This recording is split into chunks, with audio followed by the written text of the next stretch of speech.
Men Without Poverty is a national charity. It was founded in 1971 as the National Anti-Poverty Organization. And we work on the systemic causes of poverty in Canada, primarily trying to influence public policy and legislation, raising public awareness of the issues, and working with other groups in collaboration to try to make a difference so that we are helping to prevent poverty and alleviate poverty. It's great to be here in Brantford. The sun is shining. I know the organizers are grateful for that. There's a lot of tension in organizing an event when it's outdoors and you're wondering if it's going to get rained out, but it looks like it's going to be a fabulous day.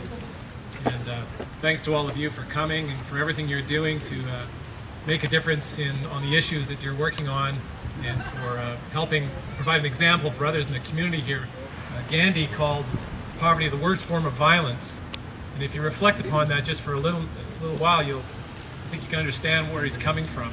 Oftentimes, we hear people who live in poverty speak of poverty in those kinds of terms of being beaten down, beaten up, oppressed, enslaved, poisoned. Those kinds of terms are often associated with the condition of living in poverty.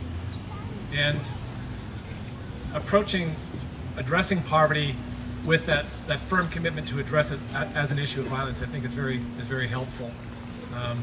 Poverty injures people directly who live in that condition, and it injures us all in very profound ways. And part of what we're trying to do as an organization is raise awareness of just how penetrating this issue really is in our society. For those who've never experienced poverty, it may be difficult to relate to the actual condition, but if one takes the time to get to know people who live in poverty and hear their stories and how they came to be in poverty or the struggle of getting out of poverty, it really points to the systemic issues that are at play. How poverty impacts our communities, how it impacts our economy, our health care, our personal health, individual health, community health, how it impacts the criminal justice system. Staggering statistic is 80% of the women who are in prison in Canada are there for poverty-related crimes. The cost of incarcerating a single woman in a federal penitentiary is $334,000. Tangible reality that there are major impacts that ripple through society as a result of this condition. The question is, how do we respond to it? Well, at the community level, we've got a lot of really great things going, and I know there's a lot of good things going on here in Brantford. By the way, I'd like to just introduce Marc Laferriere as our director. He's a fantastic activist. And like all the directors on Canada Without Poverty's board, he has the lived experience of poverty, so he knows what it's like to live with insufficient food, insufficient housing, parents having to make very difficult trade-offs between what do they pay the rent or they feed their kids, do they pay the hydro bill or do they support the recreation activity. Those kinds of trade-offs are made every day by people who live in this condition. Marc knows that well. But he's a great emissary for us and a great community activist, and he was telling me a little bit about what's going on in Brantford. I know there's a lot of history here of plant closures, layoffs, labor strife, food bank drives constantly. Yet there's a lot of community reaction to those things, which is good, and I think you're all emblematic of that. And we see this in community across the country. Virtually any community of any size, you'll find activists who in some way are addressing the consequences of poverty.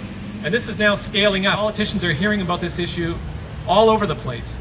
And it's due to community activism, it's due to coalitions working at the provincial level saying this is really important stuff, you've got to pay attention to it. That's all great. And now what we're trying to do as a national organization is scale it up one more level to the federal scene. The big opportunity we have right now is on Bill C-304.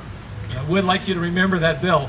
It's coming to third reading in the House of Commons, and if it passes into law, it'll mandate that the federal government has to have a national housing strategy, which we haven't had for a long time. We're pretty much the only major industrialized country that doesn't have a comprehensive coast-to-coast strategy to deal with housing, which is a fundamental human right. And this bill would not only mandate a national housing strategy, but would also, for the first time in Canadian law, articulate housing as a human right, because it is, under international law that Canada signed on to. Everyone enjoys, or should enjoy, everyone has the right to food, the right to housing, the right to an adequate standard of living, the right to social security, and a number of other forms of what we call economic and social rights. But we are not very practiced or used to claiming these rights, showing up on the doorsteps of government saying, I have this right under international law, Canada has signed on to it, but you're not living up to it. If Canadian domestic law can follow along and evolve and entrench these rights in legislation, we're going to make it should be easier to make headway on these issues. I want to just say a few more words about a big campaign that we have launched in May 2009 with partner organizations, and now has 367 groups have endorsed it. And I think there's a half dozen here in Brantford, which I'll come to in a moment. The campaign's called Dignity for All, the campaign for a poverty-free Canada. Dignity for all, we've used that word dignity deliberately because human dignity is also in the Universal Declaration of Human Rights. Everyone has the right to a life of dignity. To have a life of dignity, you have to be secure. You have to feel safe, you have to have opportunity, you have to have choice. And Dignity for All is a campaign to bring the federal government fully to the table, get the leadership that we want, to have a federal plan to combat poverty as the first goal, a federal act that mandates the federal government to action, and accountability for results. And the third goal is sufficient federal investment in social security for all Canadians. Social security, again, being one of the forms of human rights that we are all supposed to. 57 MPs from representation, every party in the House and in the House of the Bloc, Conservatives, Liberals, and NPs, at least one of them from each of those parties has endorsed the campaign, primarily Liberals and New Democrats so far. And we have sorry, it just keeps cutting out on me here. It's being censored.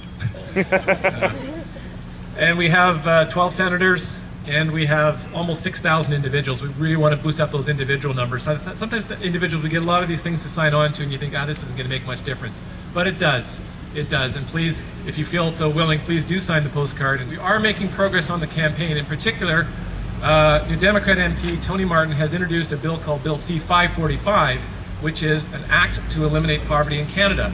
It's really path-breaking legislation. It's gone to first reading, which means it's just been introduced in the House. He just read it into the House with the support of a Bloc MP and a Liberal MP. And now in the fall, sometime this fall, it'll go to second reading, and if it gets through second reading, it'll go to committee for further study. But there's a lot in this bill which is really important, including recognition of poverty as a human rights issue, mandating the federal government to have a plan, and really critically mandating accountability mechanisms, like something that we suggested, which is an office of a poverty elimination commissioner. So someone who's independent of the government, but will hold the government to accountability. We haven't had that in the 20, 30 years that there's been some noise on Parliament Hill about poverty, including the very famous 1989 declaration to eliminate child poverty by the year 2000, and child poverty is pretty much at the same level now as it was in 1989. So accountability is really, really important. The more the politicians hear about this stuff, the more they're going to have to respond to it. And I think ultimately our goal is we want poverty to be a top 5 issue for the federal government. On September 30th at the Sydenham United Church will be a showing of the film Poor No More, which is a documentary on poverty in Canada and how it compares to poverty in a couple of European countries, Sweden and Ireland in particular. This film, which is hosted by Mary Walsh, the comedian, they feature sort of 3 low-income individuals or couples who are struggling in poverty, and take them overseas to see what Sweden and Ireland have been doing. The Nordic countries are quite far ahead of Canada on these issues. Their poverty rates are way, way lower. So it's an interesting look at sort of the contrast between what we're doing in Canada, what we're doing and what's happening overseas. And of course, Mary Walsh is a very entertaining sort of host for that. And by the way, she's also appearing in a comedy fundraiser for us up in Ottawa in a couple of weeks.